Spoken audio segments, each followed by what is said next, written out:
उत्तर प्रदेश में अभी तक जीका वायरस के 105 केसेस मिल चुके हैं। कानपुर में जीका के 16 नए केसेस मिले हैं और कन्नौज में एक संक्रमण का केस मिला है। कन्नौज में जीका से निपटने के लिए 150 बेड को तैयार किया गया है और कानपुर में बढ़ते हुए जीका संक्रमण को देखते हुए मुख्यमंत्री योगी आज कानपुर में स्वास्थ्य विभाग के अधिकारियों के साथ बैठक करने जा रहे हैं। उत्तर प्रदेश में अब तक जीका वायरस के 105 संक्रमण के केस मिल चुके हैं। कानपुर में 16 नए केसेस सामने आ गए हैं। कन्नौज में एक केस सामने आया है। कन्नौज में इससे निपटने के लिए तैयारियां हो रही हैं। 150 बेड तैयार किए गए हैं। जीका वायरस और डेंगू का कहर तेजी से बढ़ता जा रहा है। कानपुर में पिछले 24 घंटे में जीका वायरस के 16 नए मामले आ गए हैं।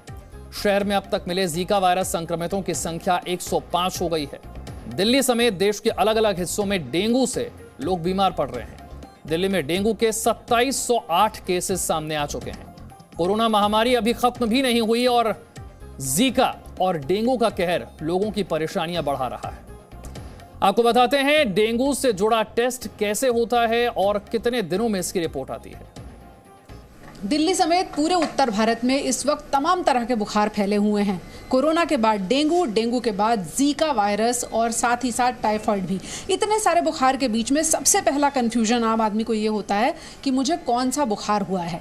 उसके लिए आज हम आपको एक लैब में लेकर आए हैं जहां हम आपको ये बताएंगे कि आप लक्षणों के जरिए और अलग अलग टेस्ट के जरिए कैसे ये पहचान सकते हैं कि आपको कौन सा बुखार हुआ है। इसलिए घर पर दवा लेने के बजाय सबसे पहले इस बात को समझें कि अगर बुखार अलग है तो उसका इलाज भी अलग होगा। यहाँ एक पोस्टर भी लगा है जो ये बता रहा है कि डेंगू, जीका और कोविड-19 उनके टेस्ट किस तरह से अलग अलग होते हैं, उनके लक्षण किस तरह से अलग अलग होते हैं और कैसे उनको पहचाना जा सकता है। फिलहाल दिल्ली में क्या स्थिति है उसके बारे में भी हम आपको बता देते हैं। सबसे ज़्यादा केसेस इस वक्त डेंगू के हैं। हमारे साथ समीर भाटी हैं स्टार इमेजिंग लैब से। समीर जी, अभी जितने सैंपल्स आ रहे हैं अगर उनकी बात करें तो सबसे ज़्यादा कौन सा बुखार प्रेवलेंट है? बिल्कुल, देखिए जिस तरह से हम देखते हैं कि मानसून के बाद हमारी जो वायरल वेक्टर डिजीज़ है वो काफ़ी ज़्यादा बढ़ जाती है। इस बार मानसून ज़्यादा लेट आया था तो इस बार अभी कोविड के आपके डेंगू के केसेस काफ़ी ज़्यादा पॉजिटिव आ रहे हैं। हमारे पास पहले लगभग जो भी सैंपल्स आ रहे थे उसमें से 50% पॉजिटिव आ रहे थे। अभी थोड़े कंपेरेटिवली कम हुए हैं बट कंसिस्टेंसी उसी तरह से है कि नवंबर में पहले हम देखते थे कि कम हो जाते थे बट इस बार अभी कम नहीं हुए हैं। बाकी बुखार की अगर बात करें तो सबसे ज़्यादा कौन सा फैला हुआ दिख रहा है टेस्ट? जी बिल्कुल, देखिए डेंगू के अलावा बात करें तो वैसे वायरल के क्योंकि सिम्टम से बहुत ज़्यादा डिफरेंशिएट कर नहीं सकते हैं इसलिए कई बार पता नहीं लगता है सिम्टम देख के तो बट वायरल के पेशेंट्स भी है।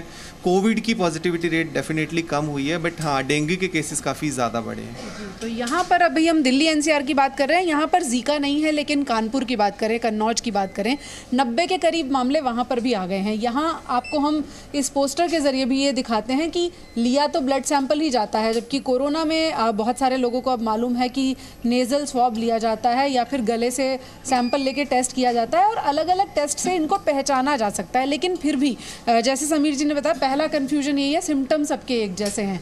तो किस तरह से आपके पास सैंपल पहुंचते हैं, कौन से दिन पर पहुंचते हैं और ये टेस्ट कितने डेफिनेटिव हैं जो अलग अलग बता पाएं कि कौन सा बुखार है? जी बिल्कुल, देखिए जब हम बात करते हैं पेंडेमिक के दौरान सबसे पहले एक बार रूल आउट ज़रूरी होता है करना कोविड को, चाहे आप वैक्सीनेटेड हैं या वैक्सीनेटेड नहीं हैं।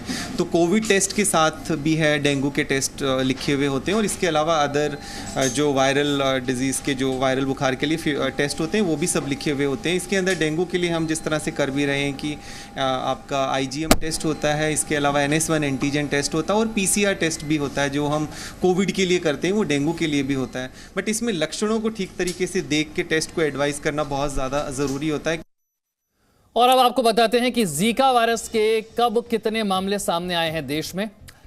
पहले गुजरात में 2017 में 3 केसेस, 2018 में 1 केस सामने आया, फिर 2017 में तमिलनाडु में 1 केस सामने आया, 2018 में मध्य प्रदेश में अचानक जीका के केसेस बढ़े, 130 लोग संक्रमित हो गए। 2018 में ही राजस्थान में भी जीका के 159 मामले सामने आ गए। केरल में 2021 में जीका के मामले अचानक से सामने आने लगे और 64 केसेस सामने आ गए। इसी दौरान महाराष्ट्र में जीका का एक मामला सामने आया। अब कानपुर और कन्नौज मिलाकर ये आंकड़े 100 के पार हो चुके हैं। पूजा मक्कड़ मेरे सहयोगी और जानकारी के साथ। पूजा, जैसा कि आपके रिपोर्ट में भी हमने देखा, समझ पाना ही बहुत मुश्किल है। जो बीमार है, जिसे बुखार हो रहा है, उसे डेंगू है, उसे जीका है, उसे कोविड है, वो किस तरह की बीमारी से जूझ रहा है, उसे पता कर पाना ही बड़ा मुश्किल हो रहा है। बिल्कुल, देखिए विशाल, जो डेटा आपने दिखाया वो ये बता रहा है कि हर साल जब भी जीका आता है तब जो जीका का संक्रमण होता है वो कोशिश ये की जाती है कि जिस इलाके में या जिस शहर में फैला है उससे ज्यादा बाहर ना जाए। लेकिन अगर मामले बढ़कर 80 से 100 हो रहे हैं तो ये अपने आप में खतरनाक बात है। और आम लोगों के लिए दिक्कत ये है कि जीका भी मच्छर से फैलता है, एडीज मच्छर से, और डेंगू भी एडीज मच्छर से ही फैलता है। तो ऐसे में अगर किसी को बुखार होता है, अब इस बात पर निर्भर करेगा उसका इलाज कि उसे डेंगू हुआ है या उसे जीका हुआ है। शुरुआत के 3 से 4 दिन तो ये पता करने में ही निकल जाते हैं कि ये नॉर्मल वायरल बुखार है, डेंगू का बुखार है या फिर जीका वायरस का संक्रमण है। उसके बीच में कोरोना अभी गया नहीं है। इसीलिए हम बार बार ये कह रहे हैं कि अगर किसी को भी बुखार होता है तो उसे हल्के में ना ले और शुरू के दिनों में ही अपने टेस्ट कराकर ये जरूर पता कर ले कि कौन सा बुखार है। क्योंकि एक चीज और इंटरेस्टिंग है विशाल, की डेंगू के केस में एंटीबायोटिक्स नहीं दी जाती, जबकि बहुत से दूसरे बुखार के केस में एंटीबायोटिक्स दी जाती हैं। तो अगर गलत बुखार का इलाज गलत तरीके से हो जाए तो उसके नतीजे भी खराब हो सकते हैं। और इस वक्त उत्तर भारत में सभी तरह के बुखार फैले हुए हैं। अगर लोग सिर्फ मच्छरों से बच जाएं तो डेंगू और जीका से काफी हद तक बच जाएंगे। जिस तरह से अब केसेस बढ़ रहे हैं, क्या सावधानी रखने की जरूरत है?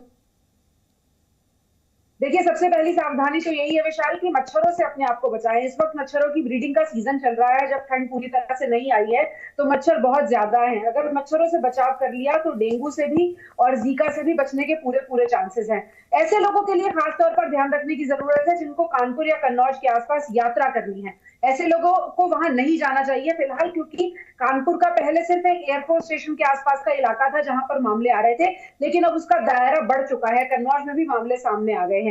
ऐसे में उस इलाके में जाने से बचना चाहिए, वरना जीका का संक्रमण दूसरे शहरों तक पहुंच सकता है। तीसरी बात, कोरोना को भूले नहीं। इस बार हम ये देख रहे हैं कि जिन लोगों को जनवरी में डॉक्टर्स को इंजेक्शन लग गया था और फरवरी में उनको सेकंड डोज भी लग गई थी, उस वक्त उनको वापस री इन्फेक्शन हो रहा है, यानी कि एंटीबॉडीज अब खत्म हो रही हैं। तो ऐसे लोगों को भी ध्यान में रखने की जरूरत है कि अगर हमें एक बार कोरोना हुआ है तो ये ना समझे कि दोबारा नहीं होगा। उस री इन्फेक्शन को ध्यान में रखें, बुखार से अपने आप को बचा के रखें। उत्तर भारत में तो लोग लंबी स्लीव्स के कपड़े पहन सकते हैं, पूरी तरह से ढककर बाहर निकल सकते हैं, उससे काफी बचाव हो जाएगा। पिछले 3-4 सालों में हमने देखा डेंगू के केसेस को कम करने में हमने काफी हद तक सफलता पाई थी, लेकिन इस साल हमने देखा दिल्ली एनसीआर में 2700 केसेस आ चुके हैं पिछले कुछ दिनों में। इसकी वजह क्या? अचानक से केसेस बढ़ने की वजह क्या है? देखिए विशाल, जब से भारत में डेंगू का आउटब्रेक हुआ है तब से एक ट्रेंड है कि डेंगू हर चौथे साल भयानक रूप में आता है।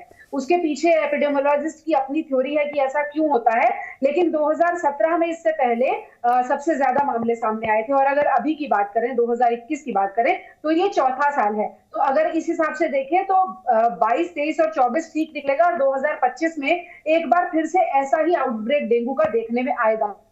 लेकिन अभी की अगर बात करें 2021 की, तो अभी का आउटब्रेक भी 2017 के आउटब्रेक जितना ही भयावह साबित हो रहा है। दूसरी बात, डेंगू के कुछ स्ट्रेन ऐसे हैं जो जानलेवा साबित हो रहे हैं। और इस बार बहुत सारे लोग ऐसे हैं जिनको हुआ तो डेंगू, लेकिन उनका लिवर फेल हो गया और वो लिवर फेलियर की वजह से मारे गए, या उनको कोई मल्टी ऑर्गन डिस्फंक्शन हो गया जिसकी वजह से डेथ्स भी रिपोर्ट हुई है। तो इस बार इस बात से सावधान रहने की जरूरत है कि डेंगू कुछ मामलों में D2 टाइप जिसे हम कहते हैं वो खतरनाक स्ट्रेन के रूप में उभर रहा है। हालांकि आज की अगर बात करें तो पिछले हफ्ते के मुकाबले थोड़ी सी राहत की बात यह है कि थोड़ा सा डेंगू के केस नीचे आए हैं, लेकिन वो बस थोड़े से केस हैं। तो अभी सावधान रहने की जरूरत है और डेंगू के केस में खास तौर पर इस बात का ध्यान रखने की जरूरत है कि आपके प्लेटलेट काउंट बहुत ज्यादा कम ना हो और आपको लिवर पर या किसी भी तरह का कोई असर ना हो। अक्सर लोग सिर्फ प्लेटलेट काउंट देखते हैं कि 50,000 के नीचे आ गए या 1 लाख के नीचे आ गए और डर जाते हैं, जबकि डॉक्टर्स का ये कहना है कि प्लेटलेट काउंट के अलावा ये भी देखना चाहिए कि आपके लिवर को तो वो असर नहीं कर रहा है, किडनी को तो फेल नहीं कर रहा है, वो टेस्ट के ही जरिए पता चल सकता है। तो अगर किसी को डेंगू लंबे समय तक है, 5 दिन से 6 दिन से ज्यादा हो रहा है, तो फिर टेस्ट कराने की जरूरत है। आपने दिनों का जिक्र किया, शुरुआत में भी आपने एक बात कही कि पहले 2-3 दिन तो पता ही नहीं चलता कि ये आम जो वायरल बुखार हो रहा है वो है या फिर ये डेंगू है या जीका है। कितने दिनों बाद टेस्ट कराना जरूरी है? देखिए, बहुत से बुखार तीसरे दिन के टेस्ट में सामने आ जाते हैं। जीका और डेंगू को तीसरे दिन में पकड़ा जा सकता है, लेकिन एक चीज जो डेंगू के मरीजों को ध्यान में रखनी चाहिए वो ये है कि आमतौर पर डेंगू के बुखार को जब 5 दिन हो जाते हैं उसके बाद प्लेटलेट गिरने शुरू होते हैं। तो लोग ये सोचकर पैनिक कर जाते हैं कि अब तो 5 दिन हो गए, अब प्लेटलेट क्यों गिर रहे हैं।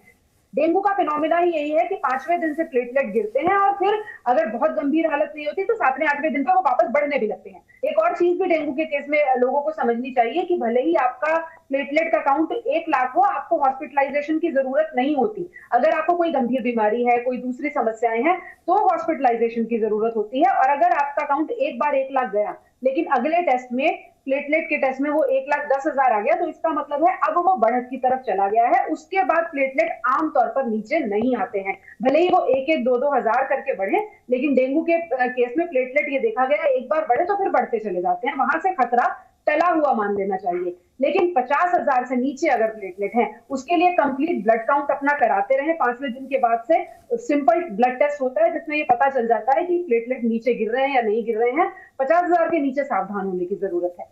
बहुत बहुत शुक्रिया पूजा इस जानकारी के लिए। तो सावधान रहने की जरूरत है। अगर बुखार हो रहा है, तबीयत खराब है, डॉक्टर से मिलें, वक्त पर टेस्ट कराएं ताकि आपको सही इलाज सही समय पर मिल पाए। Presenting B News app available on Google Play and App Store. Download it now.